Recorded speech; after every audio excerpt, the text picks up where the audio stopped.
নমস্কার দর্শক বন্ধু, আমি জ্যোতিষ সম্রাট শ্রী শক্তি। আমার গুরুদেবকে প্রণাম জানিয়ে, পিতামাতাকে প্রণাম জানিয়ে আজকে আমি বাস্তু সংক্রান্ত বিষয়ে কিছু আলোচনা করতে চাইছি।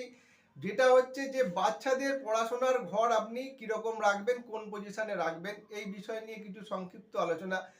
বাচ্চা যারা আছে তাদের পড়াশোনার ঘরের রং কিন্তু আপনি হালকা সবুজ রং বা সবুজ রং করা উচিত। কচি কলা পাতা রং বা হালকা সবুজ রং এরকম ধরনের করবেন।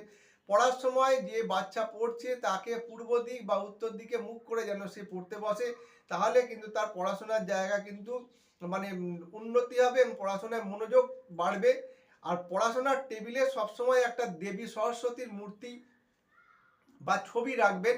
সেই দেবী সরস্বতীর মূর্তিকে ভজনা করে যেন আপনার সন্তান পড়াশোনা করতে বসে, তাহলে কিন্তু আপনার সন্তানের কিন্তু শিক্ষায় একটা মনে রাখার যে ভুলে যাওয়ার প্রবণতা বা চঞ্চলতার প্রবণতা সেগুলো কিন্তু কমবে। এবং আপনি পড়াশোনার টেবিলে একটা ক্রিস্টাল বল আপনি রাখতে পারেন মেডিটেশনটাকে বাড়ানোর জন্য। এগুলো করলে কিন্তু আপনার বাস্তু সংক্রান্ত বিষয়ে আলোচনা করতে গিয়ে পড়াশোনার ক্ষেত্রে অনেকেই জিজ্ঞেস করে, সেই জন্যই আমি এটা বললাম। এরপরে আসছি যে টিভি আপনি কোনখানে রাখবেন।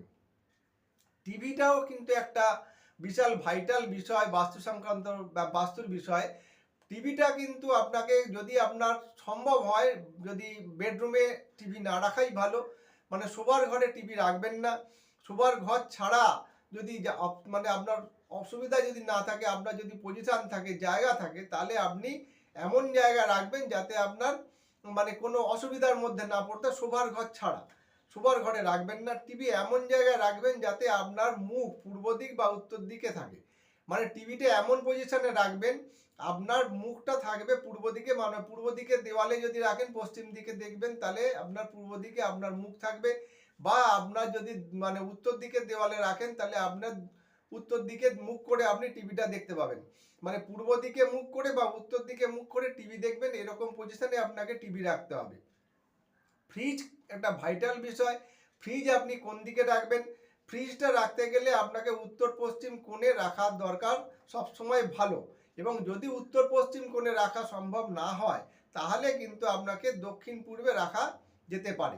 উত্তর পশ্চিমে রাখার চেষ্টা করবেন, যদি না হয় তাহলে আপনার দক্ষিণ পূর্ব দিকে আপনি কিন্তু রাখতে পারেন। এবং আলমারি, আরেকটা জিনিস আলমারি নিয়ে বলছি, যে আলমারি দক্ষিণ দিক বা পশ্চিম দিকে রাখা উচিত, যাতে আলমারির মুখটা উত্তর দিক বা পূর্ব দিকে থাকে। এতে কিন্তু অর্থ সঞ্চয় বৃদ্ধি পাবে, আয় উন্নতি বৃদ্ধি পাবে। এবং এবার আরেকটা জিনিস জিজ্ঞেস করছি, বলছে অনেকে যে লাফিং বুদ্ধ রাখেন। হ্যাঁ, ঠিকই কথা, লাফিং বুদ্ধ রাখতে পারেন, কিন্তু লাফিং বুদ্ধ আপনি কি পজিশনে রাখবেন? বাস্তু মতে লাফিং বুদ্ধ কিন্তু রাখতে গেলে, লাফিং বুদ্ধের মূর্তি রাখতে গেলে মূল প্রবেশদ্বারের সামনে আপনাকে রাখতে হবে। এবং 2.5 ফুট উচ্চতায় একটা টেবিল করবেন, সেই টেবিলের ওপরে কিন্তু লাফিং বুদ্ধ রাখবেন। নাহলে কিন্তু আপনার অশুভ প্রভাব কিন্তু ঘরে ঢুকবে। এই অশুভ প্রভাবকে কাটানোর জন্যই কিন্তু লাফিং বুদ্ধ রাখা হয়। মানুষ ঘরে ঢুকেই যাতে লাফিং বুদ্ধর মূর্তি দেখতে পায়, এরকম পজিশনে রাখবেন। উঁচু 2.5 ফুট উঁচু জায়গায় কিন্তু রাখা উচিত। আজকে এই পর্যন্তই। আপনারা সবাই সুস্থ থাকুন, ভালো থাকুন। আমি বাস্তু বিষয় নিয়ে আস্তে আস্তে অনেক কিছু বলবো। আপনারা আমার অনুষ্ঠানটা দেখুন, লাইক করুন, শেয়ার করুন এবং সাবস্ক্রাইব করুন। এবং সবাই সুস্থ থাকবেন, ভালো থাকবেন। নমস্কার।